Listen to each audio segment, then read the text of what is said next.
छात्रों नमस्ते। आज हम कक्षा 12 विषय हिंदी के गद्य 12 रेडियम की आत्मकथा जो एक विज्ञान कथा है उसके बाकी के गद्यांशों की समझ प्राप्त करेंगे। छात्रों, हिंदी साहित्य जगत की अतुलनीय सेवा के कारण ही जिन्हें आचार्य की उपाधि से सम्मानित किया गया एवं आधुनिक हिंदी साहित्य का दूसरा युग जिनके नाम पर से द्विवेदी युग के नाम से जाना जाता है, ऐसे श्री महावीर प्रसाद द्विवेदी जी की प्रस्तुत गद्य रचना रेडियम की आत्मकथा के प्रथम भाग से हमने यह जाना कि रेडियम अनंत काल तक, अनंत युगों तक शून्य में इधर उधर घूमता रहा।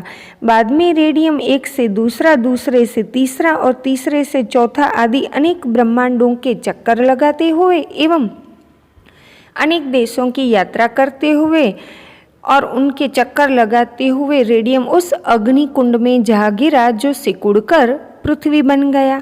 और छात्रों, इसी सजीव सृष्टि से भरपूर एवं सुशोभित पृथ्वी के गर्भ में रेडियम कुंभकर्ण के समान घोर निद्रा में करोड़ों वर्षों तक पड़ा रहा और बाद में मानव जाति ने यानी वैज्ञानिकों ने रेडियम को खोज निकाला और मानव जगत के सामने उसे लाकर खड़ा कर दिया।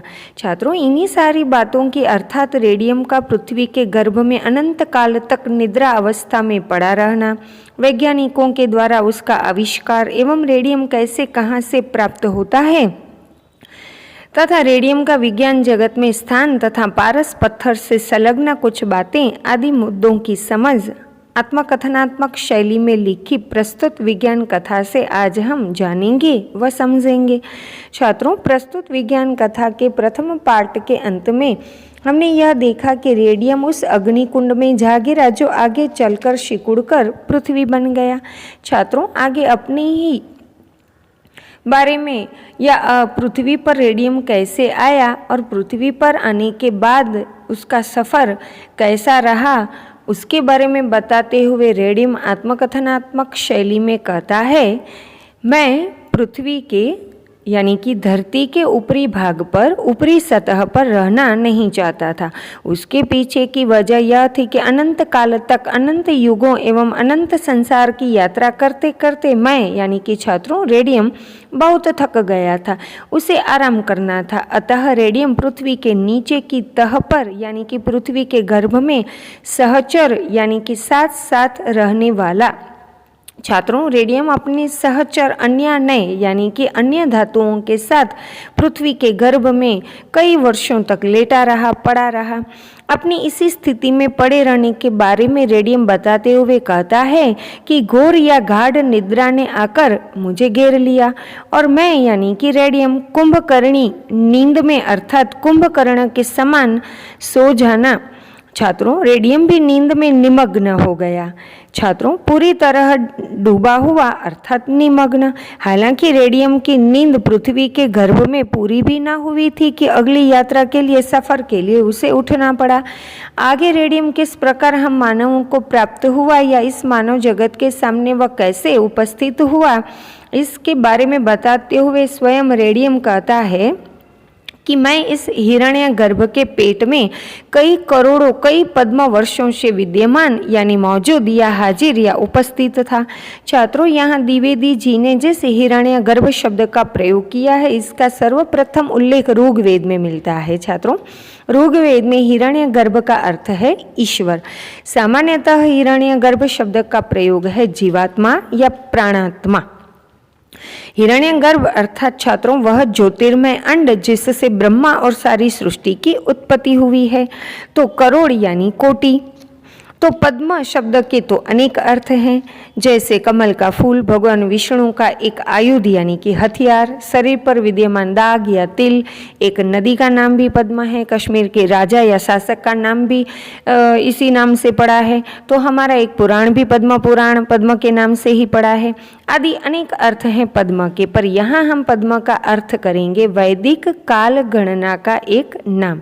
छात्रों, हम बोलते हैं ना कि करोड़, अरब, खरव, नील, और ये छात्रों 100 नील यानी पद्म।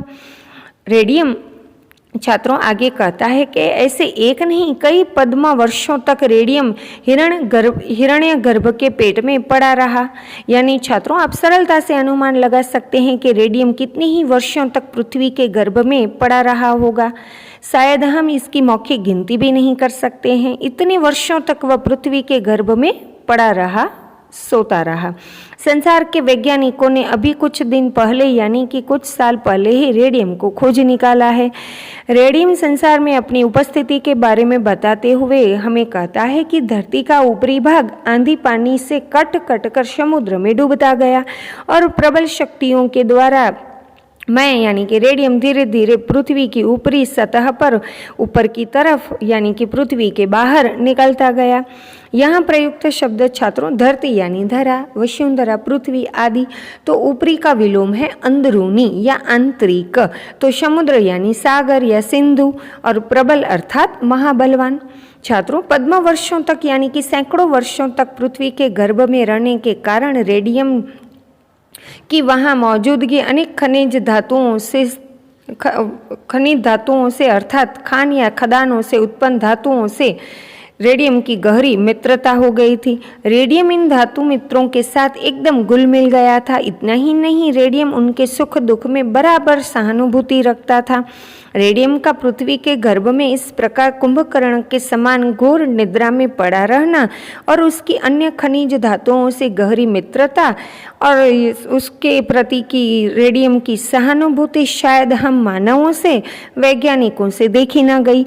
और अंत में हम मानवों ने रेडियम को उसके चिर संगियों से अर्थात लंबे समय तक संग या साथ देने वाले या रहने वाले धातु मित्रों से हमने रेडियम को अलग कर दिया और मानव जगत के सामने रेडियम को वैज्ञानिकों ने उपस्थित कर दिया। छात्रों उपस्थित यानी कि मौजूद, विद्यमान, हाजिर आदि। छात्रों इस प्रकार बेचारा रेडियम अपने चिर संगी मित्रों से अलग हो गया और इस वियोग का अलग या जुदा होने का फल या परिणाम कड़वा या बुरा होता है। प्रियजन या स्वजनों से अलग होने का, जुदा होने का दर्द तो सबको होता है। रेडियम को भी अपने चिर संगी धातु मित्रों से अलग होने का बड़ा दुख हुआ, दर्द हुआ और उसने पहले तो यह तय कर लिया कि मुझे खनिज धातु मित्रों से अलग कर देने वाले वैज्ञानिकों को मैं अच्छा मजा चखाऊं, उनसे बदला लूं। किंतु ऐसा करना रेडियम को मंजूर न था, ऐसा करना रेडियम को उचित न लगा, क्योंकि छात्रों इसके पीछे एक वजह थी और वह वजह यह थी कि वैज्ञानिकों ने रेडियम को उच्च स्थान पर बिठाया है। छात्रों पशुओं में जो स्थान सिंह का है, पशुओं में सर्वाधिक धाक सिंह की होती है, यह आप अच्छे से जानते हैं। ठीक वैसे ही धाक, वैसा ही प्रभाव, रुआब छात्रों सभी धातुओं में रेडियम का है। तो देवताओं में देवराज इंद्र जैसा मान आदि पाते हैं, वैसा ही मान सम्मान रेडियम को वैज्ञानिकों से प्राप्त है। और कंकड़ों में रत्न जिस प्रकार सम्मानीय है, ठीक वैसे ही सभी खनिज धातुओं का राजा रेडियम माना जाता है। अर्थात छात्रों वैज्ञानिकों ने विज्ञान जगत में रेडियम को सर्वोच्च स्थान पर बैठाया और बहुत मान आदर दिया। यही वजह है कि उसने खनिज धातु मित्रों से अलग कर देने वाले मानवों से, वैज्ञानिकों से बदला लेने का विचार छोड़ दिया। उल्टे रेडियम मानव जाति पर अत्यधिक प्रसन्न रहा। छात्रों आगे रेडियम की खोज या उत्पत्ति किस पदार्थ से या कैसे हुई यह जाने। छात्रों प्रस्तुत विज्ञान कथा के प्रथम भाग या पाठ में भी हमने यह देखा व समझा कि रेडियम की उत्पत्ति या निर्माण यूरेनियम के अयस्क पिच ब्लेंड या पिच ब्लेडी से होता है। छात्रों यहाँ मैं स्पष्ट कर दूं कि परीक्षा में यह प्रश्न बहुत पूछा जाता है कि रेडियम की उत्पत्ति किस पदार्थ से हुई है। तो याद रखिएगा कि पिच ब्लेंड या पिच ब्लेंडी से हुई है। छात्रों मैंने प्रथम पाठ या भाग में आपको यह बताया था कि रेडियम नामक तत्व की खोज पियरे क्यूरी व श्रीमती मेरी क्यूरी ने 1898 में की थी।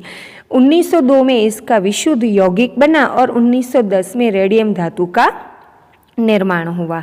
यूरानियम रेडियम के पितामह है। छात्रों पितामह यानी पिता के भी पिता, तो आयोनियम रेडियम के पिता हैं। रेडियम कहता है कि यदि यूरानियम को कुछ देर तक यूं ही रखा जाए तो उससे अपने आप ही आयोनियम बन जाता है और आयोनियम से अपने आप रेडियम बन जाता है। अर्थात छात्रों यूरानियम से आयोनियम और आयोनियम से हमें रेडियम की प्राप्ति होती है। ये था अब तक का रेडियम का सफ़र एवं उसकी उत्पत्ति या निर्माण से संलग्न जानकारी या बातें। अब छात्रों, रेडियम पारस पत्थर के उदाहरण तथा जिस प्रकार यूरानियम से आयोनियम और आयोनियम से रेडियम का निर्माण होता है, इससे रेडियम पश्चिमी जगत के वैज्ञानिकों को यह बताना व समझाना चाहता है कि भारतीयों के पास निम्न श्रेणी की धातु को उच्च श्रेणी में रूपांतरित करने की यानी कि बदलने की कला थी, ज्ञान था। और यही सारी बातें रेडियम बताते हुए हम मानवों से कहता है या हम मानवों से वह प्रश्न पूछता है कि तुमने कभी पारस पत्थर का भला नाम सुना है? क्या आप मानव पारस पत्थर के बारे में कुछ जानते भी हैं? छात्रों, पारस पत्थर से ही जुड़ी जानकारी देते हुए रेडियम कहता है कि पारस वह पत्थर है या पाषाण है कि जिसके स्पर्श से लोहा सोना यानी कि सुवर्ण बन जाता है, तो जसता यानी कि जसत चांदी में रूपांतरित हो जाता है। छात्रों, रेडियम कहता है कि यह पारस पत्थर पहले भारतीयों के पास था, अथवा यूँ कहो कि भारतीय निम्न श्रेणी की धातु को उच्च या मूल्यवान श्रेणी की धातु में परिणित करने की कला यानी कि निम्न श्रेणी की धातु को उच्च श्रेणी में बदलने की रीति या पद्धति को जानते थे, किंतु पश्चिमी देशों के वैज्ञानिकों ने इसे कपोल कल्पित मन घड़त बतलाया। हमारे पूर्वजों के पास जो ज्ञान था उसको शुरू में पश्चिमी जगत के वैज्ञानिकों ने नहीं स्वीकारा, फेंक बताया और उल्टे हमारे पूर्वजों के इस ज्ञान की वे जमकर हंसी उड़ाने लगे। पर जब रेडियम का आविष्कार हुआ, खोज और निर्माण हुआ, तब पश्चिमी देशों के वैज्ञानिकों की आंखें खुली। छात्रों, आंखें खुलना एक मुहावरा है जिसका अर्थ है सही स्थिति का, वास्तविकता का पता चलना। धीरे धीरे पश्चिमी जगत के वैज्ञानिकों ने यह स्वीकार किया कि जिस प्रकार यूरानियम से आयोनियम और आयोनियम से मय अर्थात रेडियम और रेडियम से हीलियम धातु बनती है, ठीक उसी प्रकार और धातुएं भी एक दूसरे का रूपांतरण ग्रहण कर सकती है। अब उन सब वैज्ञानिकों का ध्यान पारस पत्थर की सत्यता की तरफ गया है। छात्रों, पश्चिमी देशों के कई वैज्ञानिक तो ऐसे भी हैं जो यह कहते हैं कि पारस पत्थर की समस्या तो अब हल हो गई, किंतु रेडियम ऐसे वैज्ञानिकों को कह देना चाहता है कि पारस पत्थर बनाने में उन्हें या मानव जाति को, वैज्ञानिकों को अभी कई वर्ष लगेंगे। इतनी आसानी से, सरलता से पारस पत्थर की समस्या हल न होगी और न ही इतनी जल्दी पारस पत्थर बनाने की प्रक्रिया या पद्धति वैज्ञानिकों को, मानवों को प्राप्त होगी। छात्रों, यहाँ प्रयुक्त शब्द समस्या अर्थात उलझन और समस्या का विलोम है समाधान या निराकरण। उम्मीद है ये सारे गद्यांश आप अच्छे से समझ गए होंगे।